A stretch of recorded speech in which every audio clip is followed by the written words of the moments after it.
बिहार विधानसभा का मानसून सत्र आज से शुरू होगा, लेकिन उससे पहले विपक्ष पूरी तरीके से अपनी कमर कस ली है। नेता प्रतिपक्ष तेजस्वी यादव ने राबड़ी देवी के आवास पर महागठबंधन के नेताओं के साथ बैठक की और उसके बाद ये फैसला लिया कि सरकार को कैसे घेरा जाए। लेकिन उससे पहले सर्वदलीय बैठक बुलाई गई थी विधानसभा के अंदर। विधानसभा के अध्यक्ष महोदय के नेतृत्व में ये बैठक बुलाई गई थी और शांतिपूर्ण तरीके से ये सदन चले, जिसको लेकर उन्होंने ये आग्रह किया था। लेकिन नेता प्रतिपक्ष ने कल रात में ही राबड़ी देवी के आवास पर बैठक की और तमाम महागठबंधन के बड़े नेता वहां मौजूद थे। उन्होंने बैठक में कई मुद्दों को लेकर चर्चाएं की, सरकार को किस तरीके से घेरा जाए।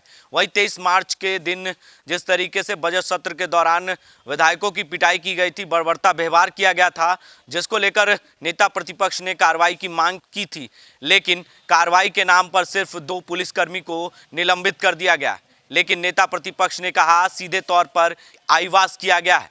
बलि का बकरा सिर्फ 2 पुलिसकर्मी को किया गया है, जो बड़े अधिकारी हैं उन पर कार्रवाई नहीं की गई है। कई ऐसे मुद्दे हैं लेकर विपक्ष आज मानसून सत्र में मुद्दे को उठाएगी और 5 दिन हो सकता है कि ये मानसून सत्र में पूरी तरीके से हंगामेदार रहे, क्योंकि बाढ़ की समस्या हो या सुखाड़ की समस्या हो, चाहे वो कोरोना की दूसरी लहर में जब कोरोना की वजह से लोगों की मौत हो रही थी, ऑक्सीजन की कमी थी, स्वास्थ्य व्यवस्था में लापरवाही देखी गई थी, तमाम चीज़ों को लेकर विपक्ष जो है अपनी कमर कस ली है सरकार को घेरने के लिए। वहीं नेता प्रतिपक्ष तेजस्वी यादव ने बैठक के बाद ये भी कहा कि नीतीश कुमार को सदन में माफ़ी मांगना होगा और बड़े अधिकारियों पर कार्रवाई करनी होगी, जिसको लेकर नेता प्रतिपक्ष ने अपने तमाम विधायकों के साथ महागठबंधन के नेताओं के साथ बैठक किया और उसके बाद ये फैसला लिया। अब देखने वाली बात ये होगी कि क्या मानसून सत्र जो 5 दिनों का चलने वाला है वो कितना हंगामेदार हो सकता है। तमाम इन मुद्दों को लेकर विपक्ष आज मानसून सत्र में पहुंचे गए और उसके बाद क्या कुछ होता है, पल पल की अपडेट हम आप तक पहुंचाते रहेंगे। लेकिन नेता प्रतिपक्ष तेजस्वी यादव ने उससे पहले रात में ही जब बैठक कर निकले उसके बाद क्या कुछ कहा। आज सभी विपक्ष के सभी नेता, जिसमें कि कांग्रेस पार्टी के सीपीआई, सीपीएम, सीपीआईएमएल और आरजेडी के सभी नेता, हम लोग यहाँ विधानसभा का जो काला दिन था, जिस काले बिल के खिलाफ हम लोग आवाज़ उठा रहे थे कि एक काला बिल जो है वापस ले सरकार, वो काला दिन भी हम सब लोगों को याद है कि विधानसभा में विधायकों को, जो लोकतंत्र का मंदिर है, विधानसभा में विधायकों को नीतीश जी के इशारे पे किस प्रकार से पिटाई की गई, महिला विधायकों को किस तरह कर घसीट करके बाहर फेंका गया, ये सब ने उस दृश्य को देखा। ये देश में और एक लोकतंत्र में एक काला अध्याय के रूप में हम लोग मानते हैं।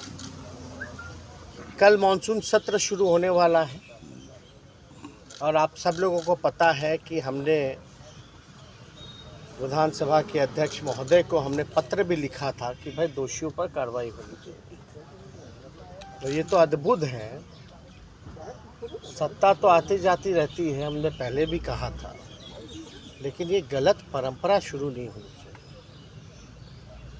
कार्रवाई हुई है तो मात्र 2 सिपाही को निलंबित किया गया, मात्र 2 सिपाही।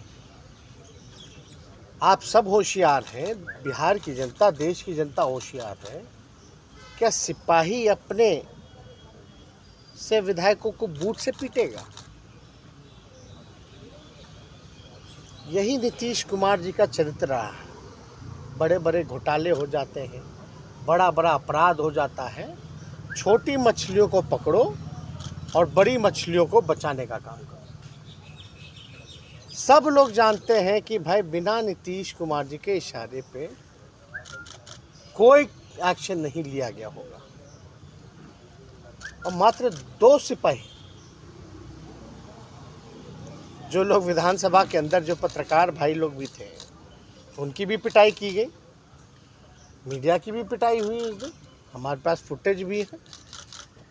लेकिन याद करना चाहिए कि भाई आखिर एक ऐसा एमएलसी कौन है जो सफ़ेद बाल सफ़ेद दाढ़ी वाला है, जो कि एक अधिकारी हैं नालंदा मॉडर्न के, नालंदा मॉडल के अधिकारी, उन पे कार्रवाई नहीं की जाती है। और वो सफ़ेद दाढ़ी वाले, सफ़ेद बाल वाले एमएलसी साहब किसका ऑर्डर लेकर के फलना अधिकारियों को बताते थे? ये तो बात जो है, ये देखिए लोकतंत्र का मंदिर है, और जहाँ विधायकों को पीटा जा रहा है विधानसभा में, तो विधायकों की क्या मर्यादा रहेगी? क्या मान सम्मान बच गया? इसलिए हम सब लोग आज यहाँ बैठे कि भाई कल पूरा जो सत्र है, मानसून सत्र चलेगा, छोटा सत्र होता है। पहले दिन हम चाहेंगे कि सभी विपक्ष के लोग जो हैं अपनी बात रखें। उस दिन क्या हुआ, कार्रवाई क्यों नहीं हुआ, और हम लोग चाहते हैं कि नीतीश कुमार जी जो बिहार के मुख्यमंत्री हैं, जिनके इशारे पे ये सब कुछ हुआ, वो सदन में खड़ा होकर के इस काले दिन के बारे में बताएं कि उन्होंने कार्रवाई क्यों नहीं की, क्यों उनको क्यों रोका जा रहा है। अब भाई सब लोग इतना समझते हैं कहीं भी कोई समिति में चला जाए, क्या चला जाए, लेकिन जो सरकार चाहती है, और सरकार कौन है? मंत्री की तो पूछ ही नहीं होती, मंत्री खुद रो रहे हैं। नीतीश कुमार जी जो चाह रहे हैं वही हो रहा है। तो नीतीश कुमार जी सदन में खड़ा होकर के जवाब दें और माफ़ी मांगे, और ये भी वादा करें कि दोबारा ऐसी घटना विधायकों के साथ नहीं घटेगी। तो आपने सुना कि किस तरीके से नेता प्रतिपक्ष ने कई आरोप सरकार के ऊपर लगाए। तमाम ऐसी खबरों के लिए आप बने रहें 10 डी न्यूज़ के साथ और देखते रहें 10 डी।